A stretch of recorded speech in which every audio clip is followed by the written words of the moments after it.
Hello students, so in the continuation of this chapter kinetic theory of gas, now we start law of equipartition of energy. So students, पिछली class में मैंने आपको ये बता दिया था कि भाई एनर्जी का फॉर्मूला क्या होता है, मतलब एनर्जी कौन सी एनर्जी, पहले तो आप ये बताओ कौन सी एनर्जी। आप कहोगे सर आपने बताया था काइनेटिक एनर्जी में मॉलिक्यूल्स मोशन में रहते हैं तो उनकी kinetic, yes, energy of gas means it's kinetic energy, energy of gas means it's kinetic energy. और काइनेटिक एनर्जी का मैंने फॉर्मूला आपको ये बता दिया था 3/2 kBT। ये फॉर्मूला पिछली क्लास में काइनेटिक एनर्जी का मैंने आपको बताया था। ये kinetic energy per molecule of a gas है, मतलब गैस के एक मॉलिक्यूल की काइनेटिक एनर्जी होती है 3/2 kBT। अब मैं यहाँ पर आपको बताने जा रहा हूँ, और उसके बाद मैंने आपको ये भी बताया था कि degree of freedom, degree of freedom क्या होता है, number of ways in which A system dynamical system can move. तो डिग्री ऑफ फ्रीडम मैंने आपको बताया था अलग अलग गैसेस का, मोनो एटॉमिक गैस का 3 होता है, डाई एटॉमिक गैस का 5 होता है, ट्राई एटॉमिक गैस का लीनियर के केस में 7, नॉन लीनियर के केस में 6 होती है। अब हम जो नेक्स्ट करने जा रहे हैं वो करने जा रहे हैं law of equipartition of energy, और ये इम्पॉर्टेंट लॉ है और ये इसी फॉर्मूले से आपको समझ में आ जाएगा कि kinetic energy of a gas के is kinetic energy per molecule of a gas के is equal to 3/2 kBT, kinetic energy per molecule of a gas के is equal to 3/2 kBT। So students आप यहाँ देखें कि law of equipartition of energy ये कहता है according to this for a dynamical system total energy is equally distributed amongst its all the degrees of freedom and energy associated with each degree of freedom is 1/2 kBT। मतलब किसी भी dynamical system की, किसी भी gas की जो total energy होती है वो उसकी सभी डिग्रीज ऑफ फ्रीडम में इक्वली डिवाइड हो जाती है। बहुत इंपॉर्टेंट लॉ है। What is the law? Total energy of a dynamical system is equally distributed amongst its all the degrees of freedom। अगर किसी गैस की डिग्री ऑफ फ्रीडम 3 है, ओके, तो उसकी टोटल एनर्जी हो जाएगी 3/2 kBT। क्यों? क्योंकि एक डिग्री ऑफ फ्रीडम की काइनेटिक एनर्जी ½ kBT है। फिर से सुन लो, law of equipartition of energy होता है कि total energy of a dynamical system is equally distributed amongst its all the degrees of freedom and energy associated with each degree of freedom is 1/2 kBT। तो अगर किसी gas का degree of freedom 3 है, जैसे mono atomic gas का है, तो उसका हो गया 3/2 kBT। If A gas has 5 degree of freedom तो एनर्जी हो गया 5/2 kBT। ओके, एक एक एटम, अगर मान लो एक मॉलिक्यूल है गैस में, डाई एटॉमिक गैस है, ओके, तो 5/2 kBT। इसी तरह से हम किसी भी गैस की जो टोटल एनर्जी है वो लिख सकते हैं। और यहाँ देखो ये क्या था, ये था kinetic energy per molecule of a gas, और एक मॉलिक्यूल का डिग्री ऑफ फ्रीडम कितना होता है 3, और एक डिग्री ऑफ फ्रीडम का energy 1/2 kBT। So 3 degree of freedom का 3/2 kBT। बताओ आया कि नहीं? हाँ सर बिल्कुल आ गया। तो बस यही तो इंपॉर्टेंट बात है। तो लॉ ऑफ इक्विपार्टीशन एनर्जी समझें। अब इस लॉ ऑफ इक्विपार्टीशन एनर्जी के हमारे एप्लीकेशन से यूजेस हैं जो बहुत ही इंपॉर्टेंट हैं। On the basis of law of equipartition energy we can calculate the specific heat capacities of gas. किसी भी गैस की स्पेसिफिक हीट कैपेसिटी को कैलकुलेट किया जाता है। और मैंने आपको पिछले चैप्टर में बताया था कि स्पेसिफिक हीट कैपेसिटी गैस की 2 होती हैं, molar heat capacity at constant volume and molar heat capacity at constant pressure. तो अगर मेरे को CV पता लग गया तो CP पता लग जाएगा। हाउ? CV से CP कैसे पता लग जाएगा? भाई फेमस रिलेशन है ना, CP - CV = R। CP - CV = R बहुत ही फेमस रिलेशन है जो molar heat capacity of constant pressure और वॉल्यूम में रिलेशन बताता है। R यूनिवर्सल गैस कांस्टेंट है, CV कैलकुलेट हो गया law of equipartition of energy से, और CP कैलकुलेट हो गया CP - CV = R law of equipartition of energy से। तो आ गया CV, CP - CV = R से आ गया CP। और एक और चीज होती है गामा। गामा क्या होती है? इन दोनों का रेशो CP और CV का। तो यहाँ पर 3 बातें हम निकाल लेंगे। इस law of equipartition of energy को यूज करते हुए हम किसी गैस की Cp कैलकुलेट करेंगे, Cv कैलकुलेट करेंगे और गामा कैलकुलेट करेंगे, लेकिन उससे पहले हमें ये पता होना जरूरी है कि ये आएगी कैसे। तो स्टूडेंट्स पिछली क्लास में बहुत कॉमन रिलेशन है स्पेसिफिक हीट कैपेसिटी से related, Q is equal to M S delta T या mc डेल्टा टी भी लिखते हैं, m mass of gas, s specific heat capacity, delta T rise in temperature, s की जगह c भी लिख लेते हैं। लेकिन अगर गैस की बात आती है तो गैस के केसेस में ये फॉर्मूला इस तरह से भी लिखा जाता है, Q is equal to N C V delta T या N C P delta T. अगर कांस्टेंट वॉल्यूम है तो CV molar heat capacity at constant volume, n number of moles और delta T rise in temperature. अगर मैं 1 ग्राम मोल लेता हूँ तो नंबर ऑफ मोल हो गया 1, सो dQ हो गया CVDT भाई, Q is equal to ms delta T, small heat given to raise the temperature through dt for 1 mole of the gas, so this is dQ is equal to 1 into CVDT और this is CVDT। तो यहाँ से CV कितना आ गया, CV is equal to dQ by dt। अब first law लगाएंगे, dQ is equal to du plus dW और dW क्या होता है PdV, so dQ is equal to du plus PdV में कांस्टेंट वॉल्यूम पर तो PdV तो 0 हो गया क्योंकि वॉल्यूम कांस्टेंट है तो वर्क डन होगा नहीं, so dQ is equal to du और du is equal to CVDT, so CV is equal to du by dt। बहुत इंपॉर्टेंट रिलेशन है, इस टेक्निक को, इस फॉर्मूले को यूज करते हुए CV is equal to du by dt से I will calculate the specific heat capacities number 1 for monoatomic gas. अब देखो मोनो एटॉमिक गैस की जो टोटल एनर्जी होगी वो इंटरनल एनर्जी ही होती है, जो मैं 3/2 kBT की बात कर रहा था। Kinetic energy is the energy of molecules, so that is internal energy. तो अब मोनो एटॉमिक गैस का 1 ग्राम मोल है तो एक मॉलिक्यूल की एनर्जी 1 डिग्री ऑफ फ्रीडम की, एक मॉलिक्यूल की 1 डिग्री ऑफ फ्रीडम की 1/2 kBT और कितना डिग्री ऑफ फ्रीडम है 3, सो 3 से मल्टीप्लाई कर दिया, ये एक मॉलिक्यूल का हो गया क्योंकि एक मॉलिक्यूल की 3 डिग्री ऑफ फ्रीडम की 3/2 kBT या 1 डिग्री ऑफ फ्रीडम की 1/2 kBT into total number of degree of freedom और इंटू पूरी गैस की total number of molecule Na, तो ये आ गया 3/2 Na kBT और Na इंटू kB क्या हो गया R, ये तो अपना R हो गया 3/2 RT। क्यों हो गया R, क्योंकि R/Na हमारा Kb के इक्वल होता है।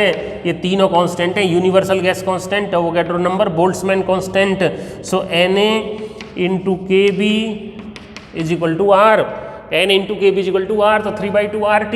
तो CV क्या हो गया du बाई dt, इसको डिफरेंशियल करोगे 3/2 R, सो CV आ गया 3/2 R और Cp minus Cv is equal to R, so Cp आ गया 5/2 R और CV आ गया Cp आ गया, so gamma is equal to Cp by CV, तो 5/7। आपने देखा कैसे हमने खटाखट सटाक से एकदम से मोनो एटॉमिक गैस के लिए specific heat capacity constant volume पे कैलकुलेट कर लिया, कांस्टेंट प्रेशर पे कैलकुलेट कर लिया और गामा भी हमने निकाल लिया।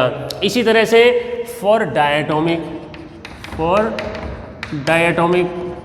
के लिए कैसे निकलेगा, डायटोमिक का डिग्री ऑफ फ्रीडम 5, जैसे मोनो एटॉमिक का डिग्री ऑफ फ्रीडम 3, सो ये U हो जाएगा 5/2 RT, भाई यहाँ पर 5 से मल्टीप्लाई करेंगे, सो 5/2 RT, सो CV हो गया du by dt is equal to 5/2 R और Cp हो गया 5/2 R प्लस R 7/2 R और गामा हो गया 7/5। सो इस तरह से डायटोमिक का आ गया। अब देखो कैसे निकालेंगे ट्राई एटॉमिक का, तो बहुत ही अच्छा एप्लीकेशन ये है ट्राई एटॉमिक गैस का। तो पहला केस लीनियर, अगर लीनियर एटम्स है तो डिग्री ऑफ फ्रीडम कितना होता है, डिग्री ऑफ फ्रीडम लीनियर के केस में होती है 7, तो 7 के लिए कितना हो जाएगा U is equal to 7/2 RT, तो हमारा CV कितना हो गया 7/2 R, Cp कितना हो गया 9/2 R और गामा कितना हो गया 9/7। और इसी तरह से नॉन लीनियर के लिए भी निकाली जा सकती है, ठीक है, बहुत सिंपल हो जाएगा। अब आप देखो यहाँ पॉली एटॉमिक का हमें करना, पॉली एटॉमिक का मतलब होता है कितने भी एटम्स गैस में हो सकते हैं।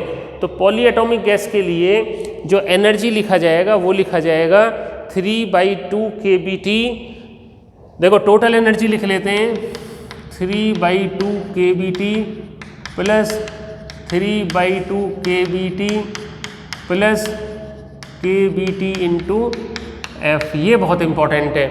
ये इसलिए इंपॉर्टेंट है क्योंकि मोनो एटॉमिक, डाई एटॉमिक और ट्राई एटॉमिक में केवल ट्रांसलेशनल डिग्री ऑफ फ्रीडम की हमने बात की थी और रोटेशन की भी की थी। मोनो एटॉमिक में ट्रांसलेशनल, डायटॉमिक में ट्रांसलेशन प्लस रोटेशन, ट्राइएटॉमिक में ट्रांसलेशन प्लस रोटेशन, और पॉली एटॉमिक के केस में स्पेशली ध्यान रखना, बच्चे कंफ्यूज कर जाते हैं translational plus rotation plus vibration. So इसकी 3 तो ट्रांसलेशनल डिग्री ऑफ फ्रीडम है, 3 रोटेशनल डिग्री ऑफ फ्रीडम है, और F vibrational degree of freedom है। F क्या है इसका? वाइब्रेशनल 3/2 kBT इन, सॉरी यहाँ पर आएगा F इसका वाइब्रेशन है, और इंटू Na 1 ग्राम मोल है तो total number of molecules, Kb into Na को R लिख दिया तो U इज इक्वल टू आ जाएगा इसका, ये 3 + 3 हो जाएगा 3 + F RT। सो CV क्यों अब यहाँ 1/2 इसलिए नहीं आया क्योंकि वाइब्रेशनल एनर्जी में काइनेटिक और पोटेंशियल दोनों होती हैं। तो हाफ KBT तो हो गया ट्रांसलेशनल काइनेटिक एनर्जी, और half KBT potential, vibrational kinetic और वाइब्रेशनल पोटेंशियल। तो KBT आएगा यहाँ पे 1 डिग्री ऑफ फ्रीडम की जो पॉली एटॉमिक गैस का 1 डिग्री ऑफ फ्रीडम का जो वाइब्रेशनल मोड होता है उसमें एनर्जी KBT होती है। ये जो 1/kBT है ये 1 डिग्री ऑफ फ्रीडम का ट्रांसलेशनल और रोटेशनल का है। लेकिन अगर वाइब्रेशनल की बात करें तो ये केवल KBT होगा क्योंकि हाफ KBT काइनेटिक और half KBT potential, 1 degree of freedom का, F डिग्री ऑफ फ्रीडम का F से मल्टीप्लाई कर दिया, और CV हो गया 3/FR, और CP हो गया 4 + FR, और गामा हो गया 4 + F/3 + F। सो स्टूडेंट्स इस तरह से आपने देखा कि कितना आसानी से हमने law of equi partition of energy को यूज़ करते हुए हमने molar heat capacity, okay, CV, CP और उनका ratio gamma mono atomic gas के लिए, डाई एटॉमिक गैस के लिए, ट्राई एटॉमिक गैस के लिए और पॉली एटॉमिक गैस के लिए कैलकुलेट कर लिया। इसके बाद अब इसमें लास्ट कंसेप्ट रह गया है मीन फ्री पाथ का, और उसके बाद ये चैप्टर आपका हो जाएगा कंप्लीट, जो कि बहुत ही स्मॉल चैप्टर था और इंटरेस्टिंग भी था क्योंकि गैस की काइनेटिक थ्योरी को हमने डिस्कस किया, और ये थर्मोडायनामिक्स से और थर्मल प्रॉपर्टीज़ से भी रिलेटेड है क्योंकि हम इसमें थर्मोडायनामिक्स के फॉर्मूले और थर्मल प्रॉपर्टीज़ की जो डेफिनेशंस हैं, कंसेप्ट्स हैं, वो यूज़ कर रहे हैं। तो लास्ट जो कंसेप्ट अपना बचता है वो बचता है मीन फ्री पाथ। तो मीन फ्री पाथ क्या होता है? ये मीन फ्री पाथ का डेफिनेशन मैं यहाँ पे लिख देता हूँ पहले। ये डेफिनेशन और इसका फॉर्मूला इंपॉर्टेंट है, mean free path. What is this mean free path students? Mean free path is basically during the motion of gas molecules, during the motion of gas molecules, during the motion of gas molecules they collide with each other as well as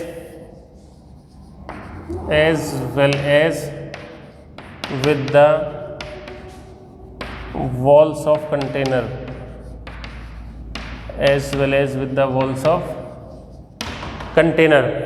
Okay, so mean free path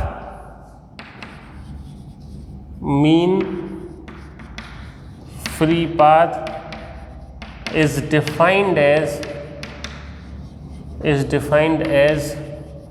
the average distance. Mean free path is defined as the average distance between two successive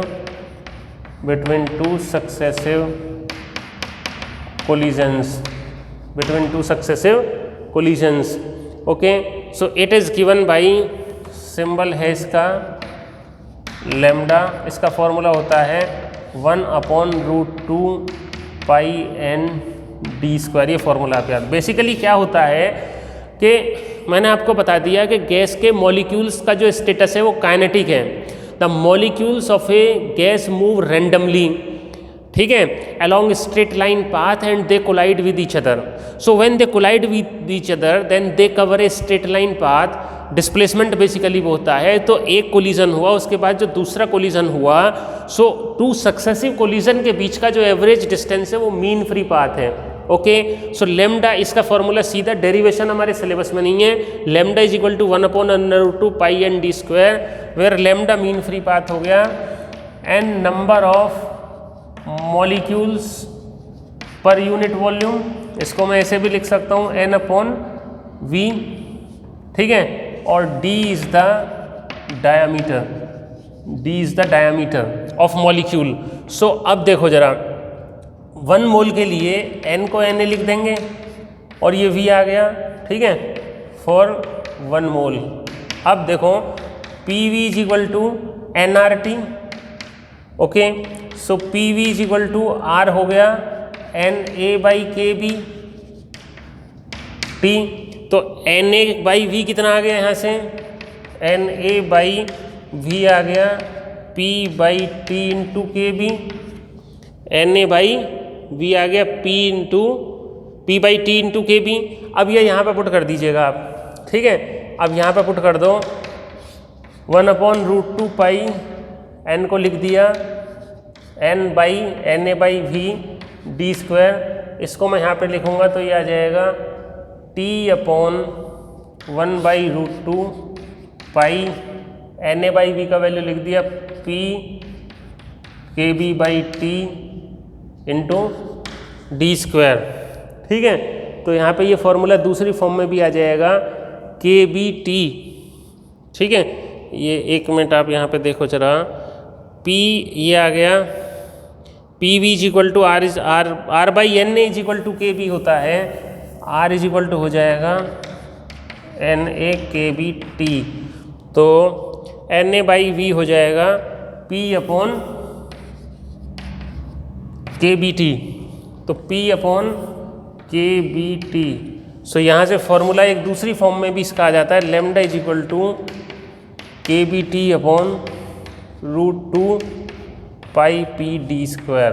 इस तरह से आप क्या कर सकते हो, lambda आ गया, speed VRMS हो गई, ठीक है। So time is equal to distance upon speed, और ये टाइम पीरियड भी हो सकता है, और फ्रीक्वेंसी हो गई 1/टाइम पीरियड। सो स्टूडेंट्स, इस तरह से हमने मीन फ्री पाथ देख लिया क्या होता है, बहुत सिंपल सा फॉर्मूला है, इसको दूसरी फॉर्म में भी लिख सकते हैं, और RMS स्पीड हमें गिवन ही होती है, तो हम टाइम ऑफ 1 कोलिजन निकाल के कोलिजन की फ्रीक्वेंसी भी कैलकुलेट कर सकते हैं। सो रिलैक्सेशन टाइम भी कैलकुलेट किया जा सकता है मीन फ्री पाथ से, और कोलिजन फ्रीक्वेंसी भी कैलकुलेट की जा सकती है। इस तरह से ये चैप्टर हो गया हमारा कंप्लीट। आप इसको तैयार करें, तो नेक्स्ट क्लास में हम नेक्स्ट चैप्टर स्टार्ट करेंगे। Okay, thank you and thank you so much.